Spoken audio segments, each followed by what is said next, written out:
Dès son adolescence, Halima, c'est une beauté ravissante.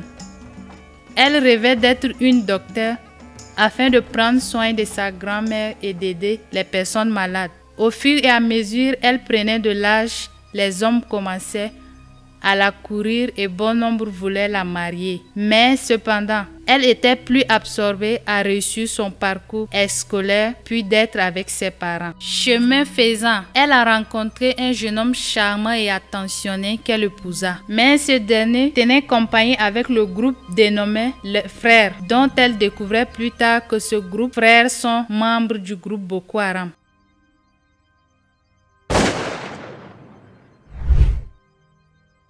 Son mari fut tué comme martyr et elle s'est remariée avec un autre membre du groupe, mais elle n'y s'intéressait pas à leur idéologie. Cependant, elle ne pouvait pas s'échapper du groupe compte tenu de son lien conjugal avec son mari, qui est l'un de l'autre.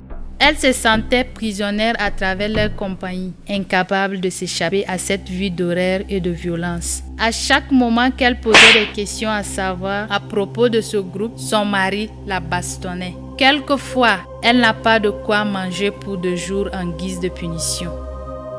Son mari était furieux envers elle, au point qu'il la forçait de porter de la bombe dont elle refusait d'emporter. Pour la réduire en silence et d'obéir, son père a été enlevé par l'un des commandants de Boko Haram. On la disait qu'ils vont tuer son père si elle refusait de réunir sa famille et de joindre à eux afin de se marier à leur commandant.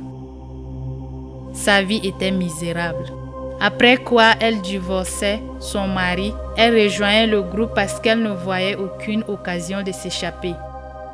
Elle n'est pas permise d'avoir de nouvelles de sa famille. Ceci la dérangeait mentalement. Elle venait de découvrir des activités inhumaines que le groupe fut responsable, telles la tuerie, l'assassinat, le cambriolage et autres.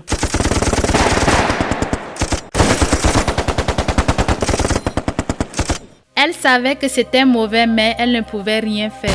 Sa vie était comparable à celle d'une prisonnière. Elle savait qu'elle doit s'échapper un jour parce qu'elle n'en revenait plus d'être terrifiée par la peur. Finalement, elle s'est évertuée à quitter le groupe bien qu'elle avait le sentiment que son ex-mari et le groupe seront à sa poursuite.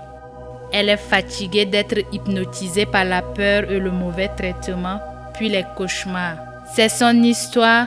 Et moi je suis son amie. Halima est rentrée et elle a retrouvé sa famille. Malheureusement, son père est décédé, mais elle est libre maintenant. Son message à moi et à n'importe qui, c'est de vous prévenir.